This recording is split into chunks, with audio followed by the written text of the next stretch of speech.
Body measurements लेने का सही तरीका क्या है, कुर्ती कटिंग करते टाइम उसमें कितना लूजिंग ऐड होता है, किन चीजों का ध्यान रखना है और साथ ही में कुछ खास टिप्स और फॉर्मूलाज के साथ आज हम कुर्ती कटिंग करने का बहुत ही परफेक्ट तरीका देखेंगे। बस आपको वीडियो को बिना स्किप किए लास्ट तक देखना है ताकि जो छोटे छोटे टिप्स मैंने बताए हैं वो आप मिस ना करो। तो चलिए शुरू करते हैं। नमस्ते, मैं उज्ज्वला पाटिल। क्रिएटिव फैशन में आप सभी का बहुत बहुत स्वागत है। पहले हम देखेंगे बॉडी मेजरमेंट्स कैसे लेते हैं। तो शोल्डर का जब आप नाप लेते हो तो यहाँ पर जहां से आपका हाथ शुरू होता है, मतलब हाथ की गोलाई शुरू होती है, वहां पर टेप को रखना है। ठीक, तो यहाँ पर टेप रखा और दूसरी तरफ भी सेम, जहां से दूसरा हाथ की गोलाई शुरू होती है वहां तक देखना है। तो मेरा आ रहा है 14.5 इंच, तो शोल्डर्स का नाप हमारा रहेगा 14.5 इंच। अब दूसरा नाप मैं बताने जा रही हूँ चेस्ट का। टेप को बिल्कुल अंडर आर्म से होते हुए, अंडर आर्म्स को टच करते हुए एकदम ऊपर की तरफ गोलाई में टेप को नापना है आपको। तो मेरा आ रहा है यहाँ पर 34 इंचेस, जिसे हम अपर चेस्ट भी बोलते हैं। अब हम ले रहे हैं फुल बस्ट का नाप। तो जहां पर आपके बस्ट का फुलेस्ट पार्ट है वहां पर गोलाई में टेप को लेना है। कई बार टेप पीछे से नीचे की तरफ जाता है, तो उसको ठीक से एकदम सही लाइन में पकड़कर आपको रखना है। जरूरी बात, यहाँ पर हर एक नाप बिल्कुल आपको टाइटली पकड़ कर ही लेने हैं। तो यहाँ पर मेरा फुल बस्ट 35.5 इंच से ज्यादा आ रहा था, इसलिए मैंने 36 इंच पकड़ा है। अब कमर की गोलाई को भी मैंने टाइट से पकड़ा है और यहाँ पर मेरी कमर आ रही है 31 इंच। अब हम लेने जा रहे हैं हिप की गोलाई का नाप। कमर के नीचे आपका जो हिप फुलेस्ट पार्ट है हिप का, वहां पर गोलाई में टेप को लेना है। तो मेरे हिप का मेजरमेंट आ रहा है 40 इंच। अब आता है सबसे इंपॉर्टेंट नाप, आर्म होल राउंड का। उसके लिए मैंने टेप को सेफ्टी पिन लगाई है इस तरीके से और दूसरा नोक उसमें से डालकर एक गोल फंदा बनाया है। अब इस फंदे को आप हाथ में डाल दीजिएगा। जहां पर हम आर्म होल की गोलाई लेते हैं वहां पर डालना है और इस तरह से टेप को पकड़ना है। बहुत ज्यादा टाइट भी नहीं पकड़ना और लूज तो बिल्कुल भी नहीं छोड़ना। पीछे से अगर आप देखोगे तो मेरा टेप साइड में चला गया है, उसको मैंने बराबर से राउंड में ले लिया है और फिर आपको देखना है आपका आर्म होल राउंड कितना आ रहा है। तो मेरा जो आ रहा था वो 16 इंच आ रहा है। तो यहाँ पर इसी तरीके से अगर आप आर्म होल राउंड नापते हो तो बिल्कुल परफेक्ट आएगा। कुर्ती कटिंग करने के लिए जो सबसे ज्यादा इंपॉर्टेंट नाप थे वो हमने अभी देखे। अब मैंने यहाँ पर लिया है 2 मीटर कॉटन का कपड़ा। ये इसकी चौड़ाई है 42 इंचेस और ये इसकी लंबाई है 2 मीटर।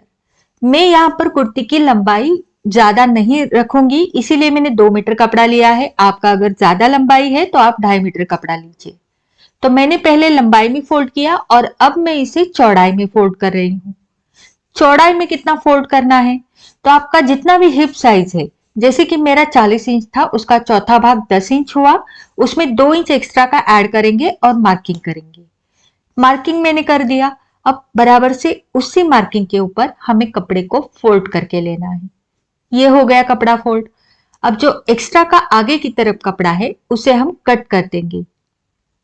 अब जो ये एक्स्ट्रा का कपड़ा है जो कटिंग करके निकला है, इसमें से हम स्लीव्स कटिंग करेंगे। तो ये देखिए, इसमें से हमारे 3/4 स्लीव्स आराम से निकल जाएंगे। स्लीव्स की जो चौड़ाई है वो हम इस तरफ डालेंगे, क्योंकि इस तरफ कपड़े का खिंचाव है, तो चौड़ाई इस तरफ और लंबाई इस तरफ रहेगी। अब इस कपड़े को मैं साइड में रखूंगी। अब जो हमारा ये कपड़ा निकला है, इसके ऊपर हम फ्रंट और बैक दोनों एक साथ कटिंग करेंगे। तो आप देख सकते हो ये खुली वाली साइड है, इस और बंद वाली साइड है, नीचे की तरफ ये डबल फोल्ड है। तो यहाँ पर देखिए, सबसे पहले आप 1 इंच ऊपर लेकर एक लाइन ड्रॉ कीजिएगा। ये जो लाइन है ये शोल्डर स्लोप की होगी या फिर आप शोल्डर ड्रॉप बोलते हो। उसके नीचे आपकी कुर्ती की तैयार लंबाई जितनी भी है उतना मार्किंग कीजिएगा। जैसे कि मेरी 38.5 इंच है और उसके नीचे 1.5 इंच बॉटम फोल्ड के लिए यानी मोरी को फोल्ड करने के लिए रखे। तो ये बराबर से कपड़ा उतना ही है। आपका जहां पर भी ये मार्किंग आएगा बॉटम फोल्ड का, वहां पर एक्स्ट्रा का कपड़ा आप कट कर दीजिएगा। यहाँ पर मेरा ये फोल्ड था कपड़ा, तो वो मैंने निकाल दिया है। ये 4 फोल्ड था, तो ये पूरे खुले लेयर्स हो गए। अब देखिए, हमारा शोल्डर कितना आया था 14.5 इंच, उसका आधा होता है 7.25 इंच। तो बराबर से 7.25 इंच पर मार्किंग करना है, उसमें सिलाई मार्जिन ऐड करने की जरूरत नहीं है।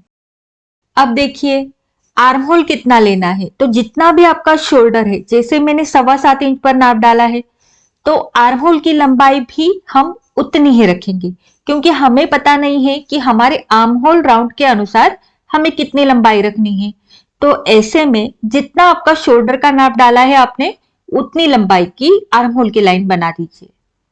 अब देखिए, जितनी भी लाइन है उसका आधा करना है और एक सेंटर पॉइंट यानी मिड पॉइंट देना है।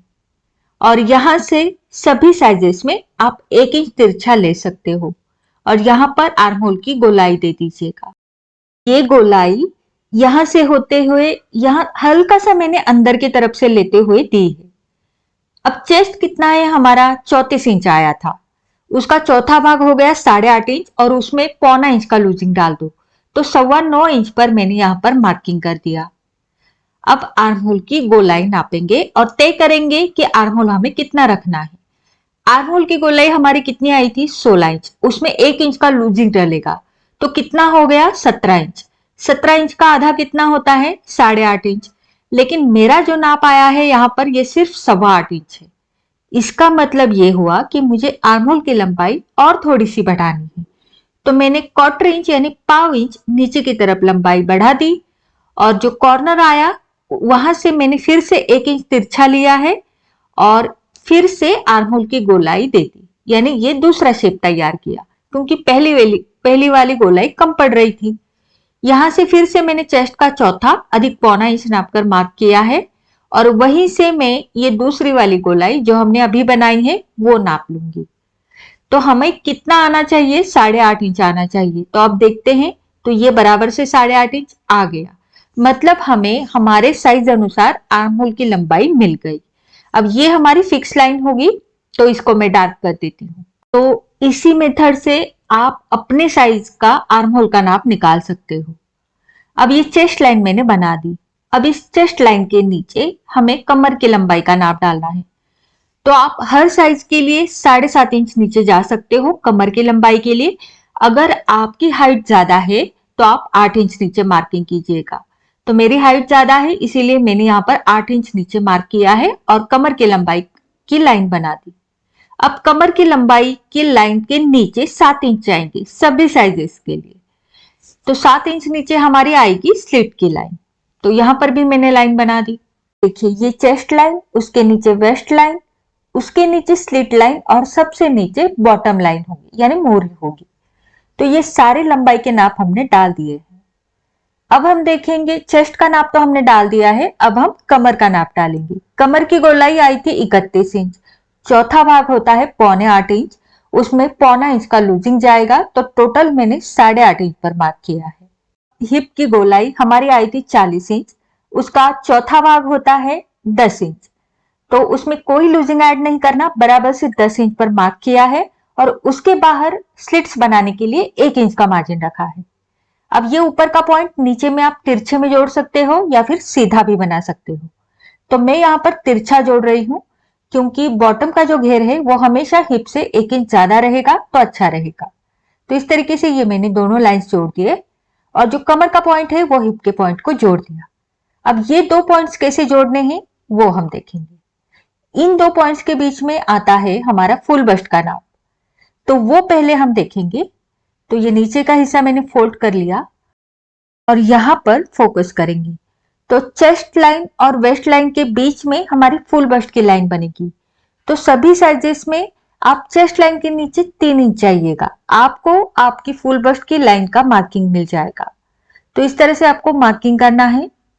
और यहाँ पर फुल बस्ट की गोलाई हमारी कितनी आई थी, 36 इंच, उसका चौथा भाग होता है 9 इंच, तो बराबर से 9 इंच पर मार्किंग करना है, उसमें कोई लूजिंग ऐड नहीं करना है।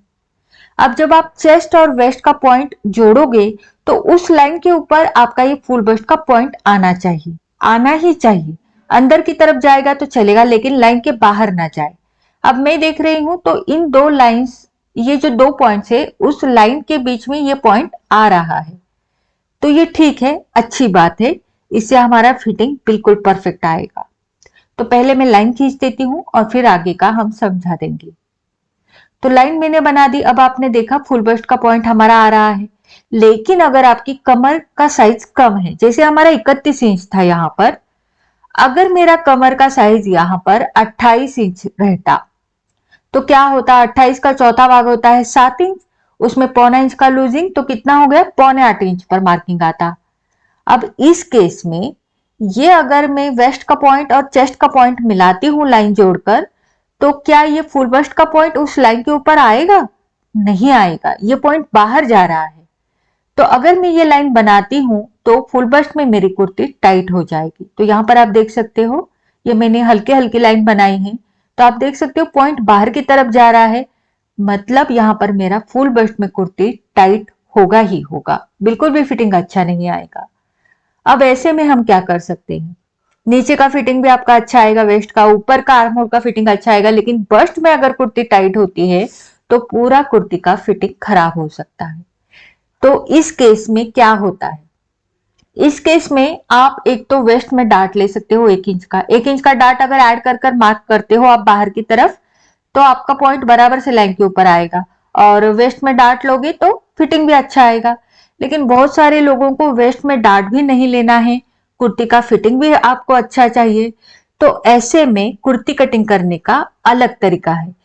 अगर आपको वो सीखना है तो आप मुझे नीचे कमेंट करके बता सकते हो। यहाँ पर हम गौर करेंगे, आपके फुल बस्ट और वेस्ट के मेजरमेंट्स में अगर 5 इंच या उससे कम अंतर है तो आपका ये पॉइंट बराबर से आ जाएगा इस लाइन के ऊपर। लेकिन अगर आपके फुल बस्ट और वेस्ट में 5 इंच से ज्यादा अंतर है, मतलब कि अगर आपका फुल बस्ट यहाँ पर 36 है और वेस्ट है आपकी 28 इंच या 30 इंच, तो इस केस में आपका ये फुल बस्ट का पॉइंट बाहर की तरफ चला जाता है। तो ऐसे में पूरा कुर्ती कटिंग करने का मेथड बदल जाता है। और जैसे मैंने बताया, अगर आपको वो सीखना है तो आप मुझे नीचे कमेंट करके जरूर बताएं, मैं अगला वीडियो उसी के ऊपर बनाऊंगी। पर और एक जरूरी बात, आपका यहाँ पर 36 इंच फुल बस्ट है, लेकिन चेस्ट का आपका मेजरमेंट 35 इंच भी हो सकता है। तो ऐसे में अगर 35 इंच है तो उसका चौथा भाग करके अगर उसमें पौना इंच मिलाते हो तो ये चेस्ट का मेजरमेंट थोड़ा बाहर की तरफ चला जाएगा। और ये चेस्ट और वेस्ट का अगर हम पॉइंट मिलाते हैं तो फुल बस्ट का पॉइंट देखते हैं हम कहां पर आएगा, तो फुल बस्ट का पॉइंट लाइन के अंदर चला जाता है, तो ये चलेगा। अगर लाइन के अंदर चला जाता है तो चलेगा, लेकिन बाहर की तरफ नहीं जाना चाहिए। तो आई होप आपको ये समझ में आ गया होगा। तो पहले मैं ये लाइन को डार्क कर देती हूँ, ये लाइन डार्क हो गई है और नीचे की तरफ का हिस्सा भी मैंने खोल दिया है। अब यहाँ पर हम 1.25 इंच से 1.5 इंच तक मार्जिन छोड़ सकते हैं। मैंने 1.25 इंच मार्जिन रखा है। जितना मार्जिन वेस्ट में छोड़ा है उतना ही चेस्ट में भी छोड़ेंगे, एक जैसा ही मार्जिन छोड़ना है। और ये पॉइंट्स हम मिला देंगे और यहां से हिप लाइन तक। अब देखिए यहाँ पर ये कोना नहीं बनना चाहिए, तो जब आप यहाँ पर फिटिंग की सिलाई लगाओगे तो गोलाई में लगानी है, ये जरूरी बात है। ठीक है, अब नीचे का हिस्सा मैंने पूरा फोल्ड कर दिया। अब यहां पर देखेंगे तो यहां पर हमें शोल्डर की पट्टी कितनी रखनी है, तो ये साइज अनुसार कम ज्यादा सबकी हो सकती है। तो उसका एक छोटा फॉर्मूला है, जितना भी आपका यहाँ पर ये है उसका सेंटर निकाले और इस सेंटर से आप लगभग आधा इंच अंदर चले जाए। ठीक है, तो यहाँ पर आधा इंच हम मार्क कर देंगे अंदर की तरफ, 1/4 इंच या आधा इंच आप अंदर की तरफ जा सकते हो और उतनी शोल्डर पट्टी आप रख सकते हो। इससे कुर्ती का लुक भी अच्छा आएगा और फिटिंग भी। अब दोनों साइड से सिलाई मार्जिन चला जाने के बाद यहाँ पर मेरी तैयार पट्टी रहेगी लगभग 2.5 से 2.25 इंच। ठीक है, तो ये हो गई हमारी शोल्डर पट्टी। अब यहाँ पर शोल्डर स्लोप मैं ले रही हूँ 1.25 इंच। अगर आपका बहुत ज्यादा हेवी साइज है यानी 40 इंच या उससे अधिक आपका चेस्ट साइज है तो आप यहाँ पर शोल्डर स्लोप 1 इंच रख सकते हो। तो यहाँ पर 1.25 इंच तिरछा मैंने लिया। और हाँ, अगर साइज कम है आपका जैसे कि 28 इंच, 30 इंच, 32 इंच, तो आप आधा इंच का ही शोल्डर स्लोप ले। पीछे के गले का मार्किंग करने के लिए आप कोई भी नोटबुक वगैरह का भी इस्तेमाल कर सकते हो। मैं यहाँ पर ये पैटर्न स्केल रखूंगी। तो जो शोल्डर स्लोप की लाइन है वो बिल्कुल यहाँ पर टच होते हुए आनी चाहिए और फिर जो आगे की तरफ लाइन मिलेगी वो आप खींच दीजिएगा, मतलब 90 डिग्री एंगल में हमें यहाँ पर लाइन बनानी है। और ये जो मार्किंग है आर्म होल के सेंटर का, वहां तक हम ज्यादा से ज्यादा पीछे का गला लेंगे। अगर उसके नीचे आपका पीछे का गला जाएगा तो कटिंग का मेथड भी चेंज होगा। तो इसीलिए यहाँ पर जो हम बंद गले की कुर्ती बना रहे हैं तो उसके लिए ज्यादा से ज्यादा आप उस लाइन तक जा सकते हो या उससे कम भी रख सकते हो। तो ये पूरा हमारा बैक का ड्राफ्टिंग हो गया है। अब हम फ्रंट का करेंगे। तो फ्रंट के लिए जो बैक आर्म होल की लेंथ है वहां से हम 1 इंच अंदर की तरफ आए हैं। ठीक है, तो जो सेंटर पॉइंट था आर्म होल का वहां से 1 इंच अंदर जाना है और ऊपर की तरफ भी 1 इंच अंदर की तरफ जाएंगे। और फ्रंट का आर्म होल का जो मार्किंग है वो मैं ब्लू चॉक से कर रही हूं ताकि आपको डिफरेंस नजर आए। अब हम यहां से फ्रंट के आर्म होल की गोलाई देंगे कुछ इस तरीके से। अब जैसे हमने बैक का आर्म होल नापा था 8.5 इंच आया था, वैसे ही हम फ्रंट का नापेंगे और जहां पर 8.5 इंच आ जाएगा वहां पर हम स्टॉप कर देंगे। तो जैसे आप देख पा रहे हो यहां पर मैं नाप रही हूं, यहां तक 8.5 इंच आ रहा है, इसके आगे हम नहीं जाएंगे और वहीं पर हमने पॉइंट लगा दिया है। तो फ्रंट का आर्म होल हमारा वहीं तक रहेगा। अब यहां पर ये डिस्टेंस देखेंगे कितना है और उतना ही डिस्टेंस हम यहां पर भी रखेंगे। तो यहां पर भी मैंने मार्क कर दिया है और ये दोनों पॉइंट्स हम जोड़ देंगे। तो इस तरीके से आपको फ्रंट का शोल्डर भी मिल जाएगा। अब देखिए हम पहले जो बैक का मार्किंग है उसके ऊपर से कटिंग करेंगे, जैसे कि बैक की शोल्डर लाइन, उसके बाद बैक का आर्म होल, बस इतना ही होगा। और अब ये जो नीचे का है पूरा हमने जो मार्किंग किया है वो हम कट कर देंगे, क्योंकि फ्रंट का और बैक का मार्किंग यहां पर सेम रहेगा। नीचे का भी मैंने कट कर दिया है। अब यहां पर नॉचेस लगेंगे, जैसे कि हिप की तरफ एक नॉच, वेस्ट की तरफ एक नॉच, जिससे ये दोनों कट्स मिलाते हुए हम फिटिंग कर सके। अब यहां पर मैंने ट्रेसिंग व्हील लिए हैं, इसकी छोटे छोटे होल्स बनते हैं, यानी नीचे की तरफ मार्किंग बन जाता है। तो ये जो बैक का गला है उसके ऊपर से मैंने ट्रेसिंग व्हील को घुमा दिया है ताकि जब मैं इसे खोलूं तो अंदर का जो पार्ट है उसके ऊपर निशान बन जाए। तो यहां पर निशान बन गए हैं, ये हमारा बैक पैटर्न रहेगा। तो यहां पर मैं बैक का गला बना दूंगी और इसको अलग कर दूंगी, ये हमारा बैक का पैटर्न रहेगा। ठीक, अब इसको मैंने फोल्ड किया, ये हमारा फ्रंट रहेगा, क्योंकि इसके ऊपर फ्रंट के मार्किंग किए हैं आर्म होल के वगैरह। तो पहले बैक का गला मैं कट कर लेती हूँ और ये जो है इसको मैं थोड़ी देर के लिए साइड में रखूंगी, पहले हम फ्रंट का कटिंग करेंगे। तो फ्रंट का अभी क्या बाकी है, पहले हम आर्म होल का कटिंग करेंगे फ्रंट का, उसके बाद ये शोल्डर का वगैरह मार्किंग करेंगे। तो यहां तक मैं इसको कट कर दूंगी। तो पहले ये आर्म होल की लाइन कटिंग करेंगे। अब मैं ये भी बताती हूँ कि हमने 1 इंच अंदर की तरफ फ्रंट का आर्म होल लेकर मार्किंग क्यों किया है या फिर कटिंग क्यों किया है। तो यहां पर देखो, पहले हम ये जो बैक का शोल्डर की जितनी चौड़ी पट्टी है उतनी ही चौड़ी पट्टी फ्रंट की तरफ भी रखनी है, दोनों सेम रहेंगे। और यहां पर मैंने मार्किंग कर दिया, ये दोनों बिल्कुल सेम रहेंगे। अब जहां पर मैंने मार्किंग किया है वहां से हम फ्रंट का गला लेंगे। तो यहां पर भी हमें इस तरह से 90 डिग्री एंगल में लाइन बनानी है। ठीक है, जैसे आपने देखा मैंने किस तरह से रखा है उसको। और यहां से 7 या 8 इंच आपकी चॉइस अनुसार आप गला रख सकते हो। अब देखिए यहां से मैं इस तरह से शेप दे रही हूं। अब भले ही ये जो बॉक्स बना है इसकी चौड़ाई कम बनी है, लेकिन शेप देते टाइम आपको इस तरह से देना है फ्रंट का। मैंने राउंड शेप बनाया है, आप अपने चॉइस अनुसार दूसरा शेप भी बना सकते हो। तो ये मैंने शेप बना दिया। अब मैं इसी के ऊपर कटिंग कर रही हूँ। पहले आप चाहो तो फ्यूजिंग पेपर के ऊपर गला बनाओ और फिर जोड़ दो। अब देखिए ये एक्स्ट्रा का मैंने क्यों कट किया है 1 इंच, तो ये फ्रंट का गला डीप रहता है, इसीलिए जब हम इसको पहनेंगे तो कुर्ती इस तरफ फैलती है। फैलने के बाद क्या होगा, यहाँ पर सलवट आ जाती है, ये यहाँ पर इस तरह से सलवट आती है। इसीलिए जो कपड़ा सलवट आता है वो हमने यहाँ पर अंदर की तरफ काटा है। अब जब भी ये गला फैलेगा भी तो यहाँ पर सलवट नहीं बनेगी। ठीक, तो फ्रंट और बैक दोनों का कटिंग हो चुका है। कटिंग हो जाने के बाद आपको दोनों को इस तरह से रखना है। रखना कैसे है, ये दोनों लाइंस शोल्डर के बिल्कुल मिलाने हैं, आपको एक दूसरे के ऊपर चढ़ाने नहीं है, बिल्कुल आमने सामने रखने हैं। अब आपको देखना है कि आर्म होल की तरफ और गले की तरफ कोई कोना तो नहीं बन रहा। कोना कैसे बनता है, कई बार इस तरह से यहाँ पर नोक आ जाता है, तो इससे क्या होता है गला उठ खड़ा रहता है। तो ऐसा कोना नहीं बनना चाहिए। अगर थोड़ा बहुत आ रहा है तो आपको उसको ट्रिम करके लेना है। जैसे गले की ओर मुझे लग रहा था कि थोड़ा सा हल्का सा नोक बाहर की तरफ आ रहा है, उसे मैंने ठीक कर दिया। अब ये बिल्कुल एक लाइन में दिख रहा है। अब आर्म होल की तरफ भी हमें चेक करना है। तो आर्म होल की तरफ भी मुझे थोड़ा सा आगे पीछे लग रहा था, तो इसको एकदम गोलाई में राउंड में आना चाहिए। जब दोनों आर्म होल हम मिलाते हैं फ्रंट का और बैक का, तो उसे भी मैंने ठीक कर दिया। अब आप देख सकते हो दोनों बिल्कुल फाइन लग रहे हैं। ठीक, तो इस तरीके से आपको भी चेक करना है, ये छोटी छोटी चीजें हमें ध्यान में रखनी है। तो फ्रंट और बैक दोनों का कटिंग हो गया है बिल्कुल अच्छे से। अब हम स्लीव्स कटिंग करेंगे। तो स्लीव्स कटिंग करने के लिए आप देख सकते हो चौड़ाई में यहाँ पर डालूंगी। अब देखिए, अगर आपका साइज ज्यादा है और कपड़े की चौड़ाई कम है तो आपका स्लीव का साइज यहाँ पर नहीं बैठेगा। तो ऐसे में आप दोनों साइड में जोड़ लगाकर ले सकते हो। यहाँ पर एक जोड़ लगाओ, यहाँ पर एक जोड़ लगाओ और आपकी स्लीव्स की चौड़ाई निकल जाएगी।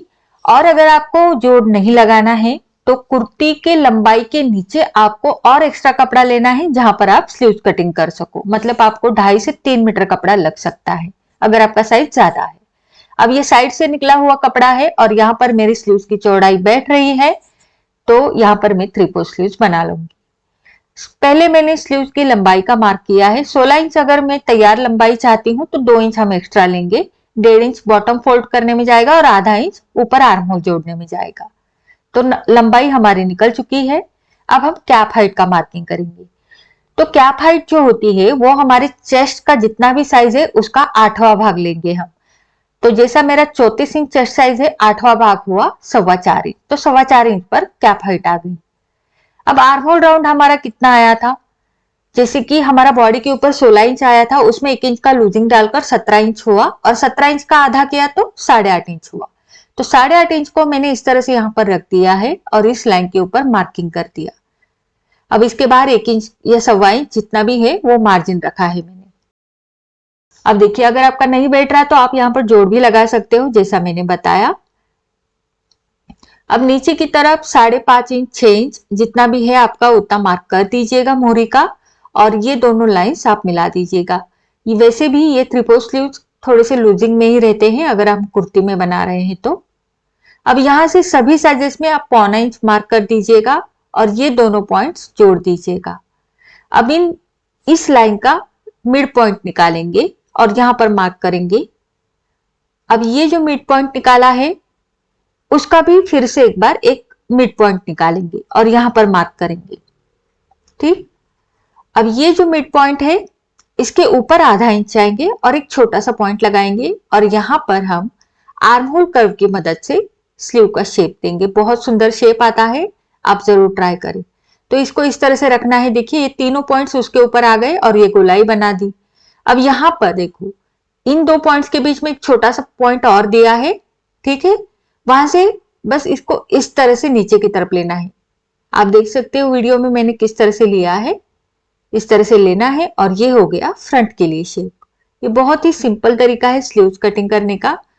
अगर आपको और भी ज्यादा डिटेल में देखना है तो इसके ऊपर मैंने अलग से सेपरेट वीडियो बनाया है, आप उसे जरूर देखिएगा। तो ये देखिए, ये बचा हुआ शेप यहाँ पर मिला दिया बैक का और ये फ्रंट का शेप जो अंदर की तरफ से है वो भी मिला दिया। तो फ्रंट और बैक दोनों के परफेक्ट शेप हमें मिल गए हैं। अब इसके ऊपर से मैं कटिंग करूंगी। सेंटर नॉच देना मत भूलिएगा और ये नीचे का शेप। अब इसको हम खोल देंगे। ये 2 लेयर्स पकड़कर मैं इसको खोल दूंगी और जो फ्रंट का शेप जो हमने ये अंदर की तरफ से दिया है उसको भी कटिंग कर ले। तो ध्यान रखिएगा, जो हमने अंदर की तरफ से शेप दिया है वो फ्रंट का रहेगा और जो बाहर की तरफ से है वो बैक रहेगा। तो फ्रंट और बैक दोनों शेप्स हमारे यहाँ पर रेडी है। सेंटर नॉच भी लगा दिया है। तो सेंटर का ये नॉच है, वहां पर मैंने एक लाइन बना दी। अब ये स्लीव्स हमारे रेडी है। अब यहाँ पर कुर्ती के कुछ डाउट्स में क्लियर करना चाहती हूँ। तो सबसे पहले आप गले बना लीजिएगा फ्यूजिंग पेपर से, उसके बाद आपको शोल्डर्स जोड़ने हैं। केवल आपके डाउट्स क्लियर करने हैं, इसीलिए मैं पहले यहाँ पर शोल्डर्स जोड़ कर लूंगी। अदरवाइज आपको पहले गले बनाने हैं फिर शोल्डर की सिलाई लगानी है। तो मैंने शोल्डर्स की सिलाई लगा दी है। अब जैसे कि आपने देखा, हमारा जो फ्रंट आर्म होल था वो हमने ऊपर से नीचे 1 इंच कम काटा था बैक आर्म होल से। तो देख सकते हो ये ऊपर नीचे रहेगा। तो जब आप फिटिंग करोगे तो फिटिंग करते टाइम ये बराबर से एक दूसरे के ऊपर रखोगे। पहले स्लीव जोड़ोगे फिर बराबर से एक दूसरे के ऊपर रखकर फिटिंग करोगे। इससे क्या होगा, बैक का जो शोल्डर है वो फ्रंट की तरफ झुकेगा लगभग आधा इंच तक और ये बराबर से कंधों के ऊपर परफेक्ट आएगा। और फिटिंग भी आपकी रेगुलर जैसे फिटिंग करते हो एकदम बराबर से मिलाते हुए वैसे ही करनी है। अब स्लीव्स कैसे जोड़ने हैं, तो स्लीव्स का जो सेंटर नॉच है, जैसे कि ये अंदर से काटा हुआ शेप है, वो फ्रंट का जुड़ेगा और ये बैक को। अब जो स्लीव का सेंटर मार्क है यानी सेंटर नॉच है, वो बराबर से पकड़ेंगे और ये शोल्डर की सिलाई, इन दोनों को मिलाते हुए पहले आप कोई भी एक आधा हिस्सा जोड़ दो, या तो फ्रंट जोड़ दो या फिर बैक। तो मैं यहाँ पर फ्रंट को बराबर से लगाकर दिखाती हूँ हमारे स्लीव्स किस तरह से परफेक्ट आए हैं। तो आप देख सकते हो, ना कम ना ज्यादा, ये बिल्कुल परफेक्ट तरीके से कटिंग होता है। और पहले अगर फ्रंट जोड़ते हो तो बाद में आपको बैक जोड़ देना है, लेकिन स्लीव्स आप सेंटर से ही जोड़ना शुरू करें ताकि ये दोनों तरफ बराबर से बैठ जाएगी। और स्लीव्स जोड़ने के बाद रेगुलर जैसे फिटिंग होती है, जैसे मैंने अभी बताया उस तरह से फिटिंग करनी है। साइड स्लीव जोड़ लेने हैं, जैसे आपकी रेगुलर स्टिचिंग करते हो वैसे ही ये साइड स्लीव्स की कुर्ती आपको बनाकर रेडी करनी है। तो आज के लिए बस इतना ही। आई होप आपको ये पूरा वीडियो समझ में आ गया होगा। अगर कुछ डाउट्स आपके रह गए हैं तो आप मुझे नीचे कमेंट करके जरूर बताएं। वीडियो आपको कैसा लगा वो भी जरूर बताना। अच्छा लगा है तो लाइक जरूर करना, शेयर करना और चैनल को सब्सक्राइब भी जरूर करना। मिलते हैं हमारे अगले वीडियो में। धन्यवाद।